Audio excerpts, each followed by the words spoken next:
नमस्कार पेंशनर्स बंधुओं। जो भी पेंशन संबंधी सेवानिवृत्त कर्मचारियों के फायदे की बातें तो हम बताएंगे ही, लेकिन उस सबसे ऊपर भी कुछ बताने की कोशिशें हम कर रहे हैं। जो लोग उसमें रुचि लेंगे, स्वाभाविक है उनको क्या फायदे होंगे वो भी बताएंगे।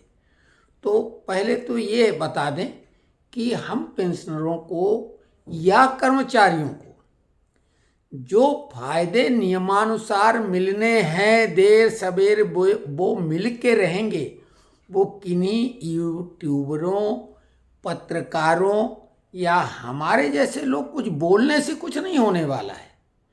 इसलिए बढ़ा चढ़ा के अनर्गल प्रलाप करने से कुछ नहीं होगा।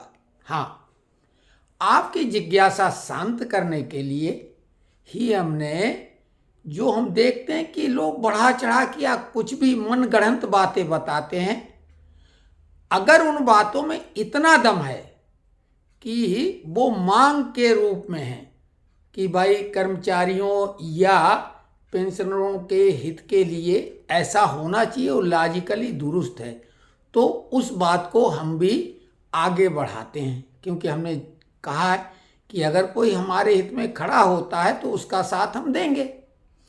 लेकिन लोग बढ़ा चढ़ा के मन गढ़ंत की सरकार ऐसा करने जा रही, सरकार ने ऐसा निर्णय ले लिया है, घोषणा कर दी है या घोषणा करने वाली है, और वो बिल्कुल हवा हवाई होता है, तो ऐसी बातों को हम कभी प्रमोट नहीं करते हैं। हालांकि बीच में जो ये बाढ़ आ गई थी जानकारियों की, और तमाम बड़े जो चैनल ऐसा करते हैं, यूट्यूबर भी बड़े बड़े हैं जिनके लाखों सब्सक्राइबर हैं, तो उस प्रवाह में लोग बह जाते हैं और लोग हम पे भी वही आरोप लगाने लगते हैं।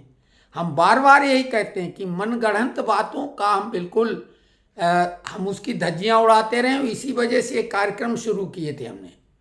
जैसे सबसे महत्वपूर्ण बात होती कि डीए वृद्धि साल में 2 बार होनी है, और कोई भी थोड़ा सा अगर जानकारी लेने की कोशिश करें तो जिस मोबाइल से ये आप वीडियो देख रहे हैं उसी मोबाइल से आपको जुलाई के 2 महीने पहले तो बिल्कुल क्लियर मालूम हो जाएगा कि जुलाई से कितना डीए बढ़ेगा, और उसके बाद जनवरी से कितना बढ़ेगा वो भी कम से कम 2 महीने पहले ही पता लग जाता है। लेकिन इसमें कोई बहुत बड़ी साइंस ये नहीं है या कोई विद्वता की बात बिल्कुल नहीं। हम शुरू से आपने देखा है कि जो भी बोला बिल्कुल वैसा ही हुआ, क्योंकि ये तय है और फार्मूलेटेड है। सरकार की इसमें कोई मर्जी भी नहीं है, एक फार्मूला सेट है, उस फार्मूले के हिसाब से होता है। अब खबर बनाने के लिए सरकार ऐसा करने जा रही, सरकार ये करेगी, सरकार नहीं देगी, या सरकार वो करेगी, अरे भाई कोई मतलब ही नहीं, ये तो नियम है, फार्मूला है। अब उसके बाद में जो खबर कैसी होती, जैसे डीए एरियर 18 महीने का कोरोना काल का बकाया है, तमाम लोगों ने बातें की, हमने भी कहा। उस बात को सपोर्ट करने के लिए हमने जो अगर कहा कि सरकार चुनाव के पहले ये एरियर देगी, 34,500 करोड़ का मामला है, तो बजट के पहले घोषणा सरकार नहीं कर पाएगी, क्योंकि उस रकम का प्रावधान भी करना चाहिए। अब सरकार ने अंतरिम बजट में 11.11 लाख करोड़ रुपए का प्रावधान कर लिया है एक क्वार्टर के लिए। तो सरकार इस तरह के निर्णय लेगी तो भुगतान भी हो पाएगा। चुनाव के पहले हम पुनः दोहरा रहे हैं कि हमें पूरी उम्मीद है कि सरकार एरियर के बारे में हम लोगों के पक्ष में फैसला लेगी। इसके अलावा फिक्स मेडिकल अलाउंस जो बेहद महत्वपूर्ण है। बीमार लोग, सीनियर सिटीजन वैसे बीमार होते हैं, अगर कोई आश्रित है तो वो भी, और डॉक्टर की कंसल्टेशन फीस ही ऐसी है कि अगर महीने में 2-1 बार गए तो 1000 रुपये जो मिलता है वो तो साफ हो जाता है, दवाएं अलग से खरीदनी पड़ेंगी। सीजीएचएस की सुविधा जिन लोगों ने ली है वो बेचारे डिस्पेंसरी अगर आसपास नहीं है तो जा नहीं पाते हैं, कार्ड बनवाए बैठे हैं, वो भी भुगतान करके बनवाया है।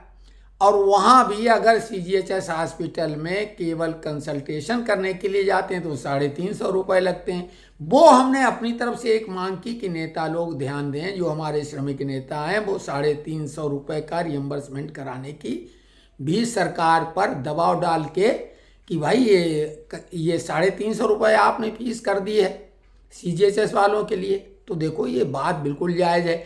अब इसका सपोर्ट करें तो हम सभी लोगों के हित में है। हम तो ऐसी जगह रह रहे हैं ना CGHS की सुविधा ले पा रहे हैं जबकि उसके सदस्य हैं, और फिक्स मेडिकल अलाउंस मिलेगा ही नहीं क्योंकि एंटाइटल नहीं जब CGHS की ले ली। लेकिन फिक्स मेडिकल अलाउंस 3000 रुपये की सिफारिश सरकार ने जो कमेटी बनाई थी उसी ने कर दी 2022 में। तो ये हम पूरी उम्मीद कर रहे हैं कि सरकार वो देगी आचार संहिता लागू होने के पहले। इसके अलावा नोशनल इंक्रीमेंट के मामले में जब लोगों ने पूछा था उस समय तक हमने उसके बारे में कोई खबर नहीं दी थी, यही बोला था कि ये कंटेम्प्ट का केस बनता है सीधे सीधे। लेकिन हमने कहा हम इसके बारे में 2 दिनों बाद बताएंगे। जानकारी लेके हमने बोला था कि फरवरी तक ये मामला सुलट जाएगा, और वैसा ही हो चुका है, मामला सुलट गया है। इसमें राज्य सरकार के पेंशनरों ने भी बोला क्या हमें भी मिलेगा? बिल्कुल मिलेगा।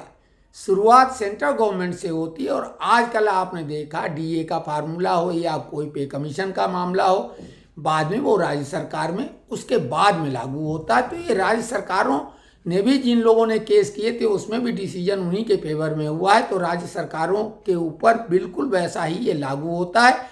वो भी हकदार हैं और उनको भी ये देर सवेर मिलेगा ही। अब रही बात, एक और मुद्दा उठाते हैं। अभी लोग कमेंट्स बॉक्स में 2-3 लोगों ने लिखा है कि जो पेंशन वृद्धि की बात है 65 साल की उम्र में, कोई बोले 15% बढ़ेगी, ऐसी खबर है, और 10% बढ़ेगी। देखिए 15% और 10% का तो सवाल ही पैदा नहीं होता। अब यही तो बोल रहे हैं कि ये कहाँ से खबर बन जाती। 5% की तो मांग ही है, क्योंकि 80 वर्ष की आयु पूरे करने के बाद 20% पेंशन वृद्धि के रूप में दी जाती है। तो जो पेंशनर्स संगठन हैं वो कह रहे हैं कि भाई 65 साल के बाद यानी 5 साल जब पूरे हो जाए तो 5% दे दो, क्योंकि प्रति वर्ष 1% बढ़ती है।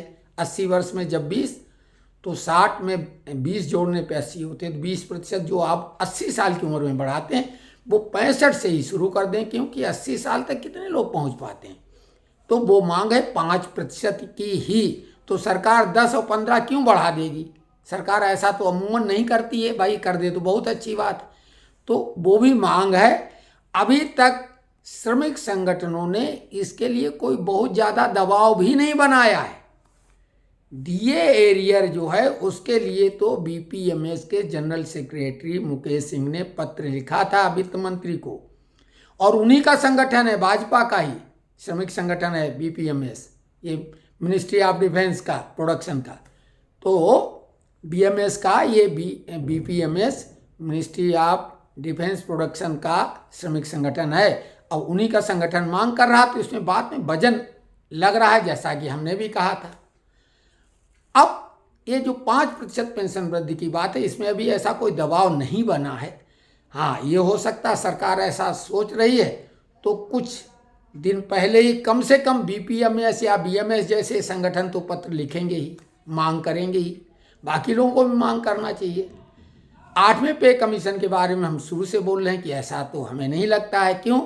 क्योंकि अरुण जेटली जी ने बोला था जब वित्त मंत्री थे कि आगे पे कमीशन का गठन नहीं होगा, फिटमेंट फैक्टर के आधार पर ही पे निर्धारण होगा, पे कमीशन की तरह जैसा कि PSU में होता है। अब आप ये बताओ, अभी जनवरी 26 से ड्यू है, अभी से फिटमेंट फैक्टर की बात लोग तरह तरह से कर रहे हैं कि इतने प्रतिशत बढ़ेगा, इतने, अरे कहाँ से, अभी कहाँ से, ये अपनी मर्जी से निर्णय लेके और वो थोप रहे हैं।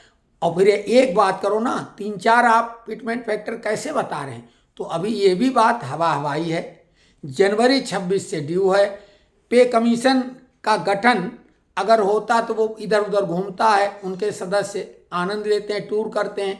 फिटमेंट फैक्टर की जो कमेटी अभी गठित ही नहीं हुई, तो ये परसेंटेज कहाँ से आ गया? तो ये हवा हवाई बातें हैं अभी। लेकिन हाँ, 1/1/26 से वेतन वृद्धि पे कमीशन जैसी ही हो जाएगी। इसके अलावा पेंशन रिस्टोरेशन की बात है कि जो रिटायरमेंट के समय पेंशन बिक जाती है, जिसको हम कहते हैं, हालांकि उस पोर्शन का DA मिलता रहता है, 15 साल के बाद वो रिस्टोर हो जाती है।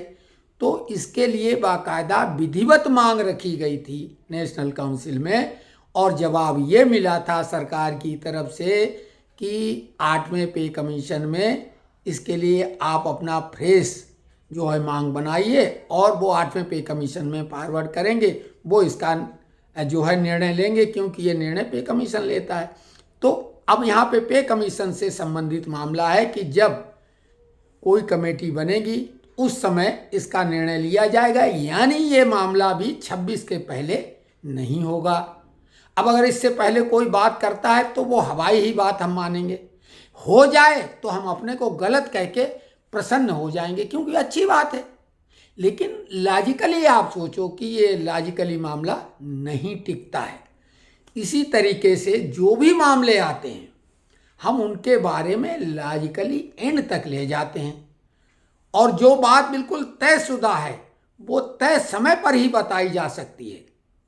तो कुल मिला के हम अभी भी बोल रहे हैं, हमारे किसी भी वीडियो का कोई भी कंटेंट अगर गलत निकला हो, कहने के ठीक उल्टा हुआ हो, तो आप क्लेम करिए, हम वीडियो बनाना छोड़ देंगे, हम दूसरे विषयों पे बनाना चाहते हैं। आपको ये भी बता दें कि रेलवे किराए में जो छूट मिलती थी पे कमीशन, इसमें बजट में हमें उम्मीद थी कि सरकार घोषणा कर देगी चुनावी वर्ष में, ये हमने भी कहा था, उम्मीद थी, लेकिन उन्होंने नहीं किया। लेकिन अभी भी वो उम्मीद खत्म नहीं हुई, क्योंकि उन्होंने बजट में कोई बड़े ऐलान ऐसे लोक लुभावन किए ही नहीं हैं। अभी वो गुंजाइश छोड़ रखी है, एक के लिए करते दूसरा नाराज हो जाता है, इसलिए किसी के लिए नहीं किया। इसलिए कैबिनेट मीटिंग, जो कि 9 फरवरी के बाद ही कैबिनेट से डिसीजन लिए जाएंगे, अभी तो सत्र चल रहा है, और सत्र चलते समय कैबिनेट के कोई डिसीजन नहीं लिए जाते हैं। आपको टेक्निकली पॉइंट बता रहे हैं। अब लोग अपनी तरफ से कल्पना करके मनगढ़ंत बातें खुश करने के लिए, ताकि उनका वीडियो लोग देखें, वो बताते हैं, और इस बात से ही हमने मतलब तकलीफ होती है, एक मतलब देख के बड़ा वो होता, कोफ्त होता कि क्या वही बातें घिसा पिटा रिकॉर्ड। हम भी वही घिसा पिटा ही रिकॉर्ड तो आपको बताते हैं, लेकिन कमेंट्स बॉक्स में लिखते हैं हमारा कुछ इसमें जा नहीं रहा है, हमें कुछ मिल भी नहीं रहा। अब कई लोग सोचते होंगे शायद पैसे कमाने के लिए कर रहे हैं। भाई हमने बता दिया है कि हम इसमें जो भी वीडियो अपलोड करते हैं, इससे हम कोई भी कमाई नहीं कर रहे हैं, क्योंकि हमने YouTube में अपना बैंक खाता नहीं जोड़ा है, क्योंकि पेंशन वाला ही खाता है। और आप लोगों को भी बोल रहे हैं कि थोड़े अगर कोई लालच वाली बात आए तो अपने इस खाते को सुरक्षित रखने के लिए, किसी के बताए अनुसार थोड़े से लालच के लिए अपने खाते को मत उसको लिंक करें, क्योंकि ठगी के इतने तरीके हो गए हैं कि बहुत ही समझदार लोग जो हैं वो बहुत आसानी से ठगे जा सकते हैं। क्योंकि समझदार आदमी सोचते हैं हाँ ये फ़ायदा हो रहा है, ऐसा कर दो, और उन्हें करना भी बहुत आसानी से आता है, वो करते हैं और बाद में ठगे जाते हैं। तो ये है मामला पेंशन का। लेकिन हमने कल से, हालांकि वीडियो अपलोड सुबह किया था, एक हमारी पाठशाला से नहीं, आपकी पाठशाला नाम से एक वीडियो बनाना शुरू किया है। अब वो पाठशाला का मतलब हम मास्टर और आप उसमें छात्र नहीं हैं, इसलिए आपकी शब्द लिखा है, और उसमें जो भी ईश्वर प्रदत्त हमें ज्ञान है अभी तक, क्योंकि हम तो प्रभु की ही कृपा मानते हैं, और जो समाज में मान सम्मान होता है, एक जैसी शक्ल सूरत के, एक जैसे कपड़े पहने तमाम लोग होंगे, आपसे अच्छे कपड़े पहने होंगे, आपसे ज़्यादा देखने में अच्छे लोग होंगे, लेकिन समाज में इज्जत सामने वाले के आचार विचार व्यवहार और ज्ञान के कारण मिलती है। कहीं मौके पे चर्चा चलती है और उसमें आप शरीक हैं श्रोता के रूप में या वक्ता के रूप में, लेकिन टिप्पणी जब आप करते हैं कोई सटीक किसी भी विषय पर, चाहे वो क्रिकेट की चर्चा चल रही हो, फिल्म की चल रही हो, राजनीति की चल रही हो, धर्म की चल रही हो, किसी भी विषय की चल रही हो, तो कम से कम कुछ इतने महत्वपूर्ण ऐसी बातें होती हैं जो हर एक को मालूम होना चाहिए, और बहुत ज़्यादा उसमें कठिनाई नहीं।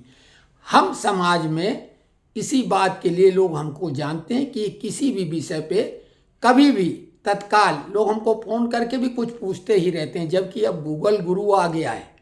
पहले तो ऐसा था नहीं, सिस्टम लैंडलाइन हुआ करता था। तो अभी भी आपको बता रहे हैं किसी भी सब्जेक्ट पर, जो ऐसा नहीं हम संपूर्ण ज्ञानी हैं, लेकिन ये दावा भी करते हैं कि कोई गूगल गुरु को सामने लेके यानी मोबाइल लेके बैठ जाए और हम सवाल पूछेंगे, वो गूगल गुरु जवाब नहीं दे पाएगा। ये हमारा चैलेंज शुरू से अंत तक है। और आगे हम ऐसा भी एक कार्यक्रम शुरू करेंगे जिसमें हम टेस्टिंग के लिए, क्योंकि सामने वाले का ज्ञान परखने के लिए गूगल गुरु नहीं सक्षम है। गूगल गुरु में जो फीड किया गया उतना तक ही उसकी सीमा है।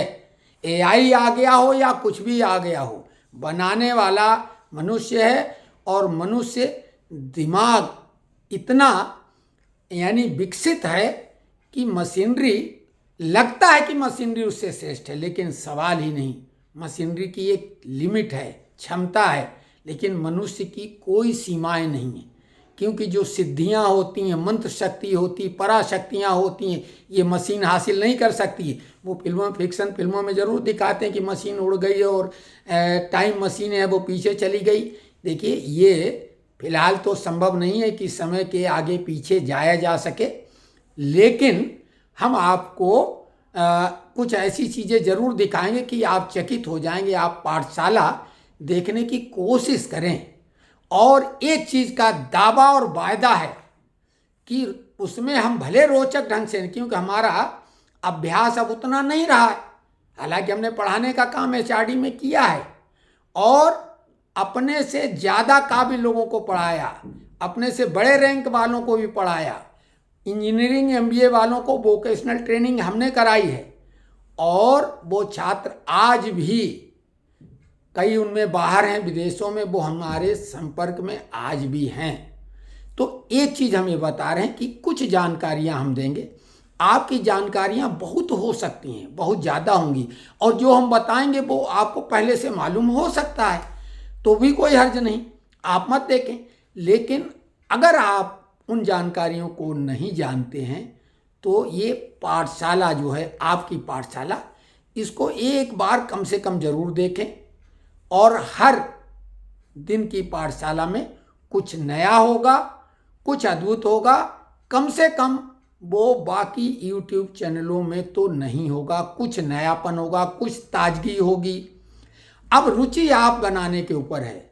बोरिंग सब्जेक्ट आपको लग सकता है, क्योंकि हर सब्जेक्ट में हर एक की रुचि नहीं है, लेकिन कोशिश करेंगे आगे चल के। अभी हमने शुरुआत की, अगर रिस्पांस अच्छा मिलेगा तो हमारी कोशिश होगी कि उसको रुचिकर भी बनाएं और उसमें सारे सब्जेक्ट कवर करेंगे। उसमें इस पेंशन से संबंधित सब्जेक्ट भी इस तरह से लाएंगे कि अगर वो चीज़ें आप जान लोगे तो आपको हमारे जैसे लोगों के संपर्क की वीडियो देखने की भी ज़रूरत नहीं पड़ेगी, क्योंकि जो हम कर रहे हैं, कैसे कर रहे हैं, वो आप हमसे बेहतर कर लेंगे। तो उम्मीद है आप अगर बोर हो गए हैं यहाँ तक पहुँचते पहुँचते, तो हम आपके लिए यही कहेंगे कि चलिए इसका भुगतान अगले उसमें करें कि कुछ रुचकर जो बातें करेंगे, अच्छी खबरें जिस दिन देंगे उसको लगेगा हमारी बिल्कुल नज़र बनी हुई है। लेकिन फिर से नोट कर लो, 9 फरवरी तक अब कुछ कोई ऐसा समाचार नहीं आ पाएगा, क्योंकि कैबिनेट बैठक 9 फरवरी के बाद ही होगी, जब सत्रावसान हो जाएगा। तो तब तक के लिए जय जय श्री राम।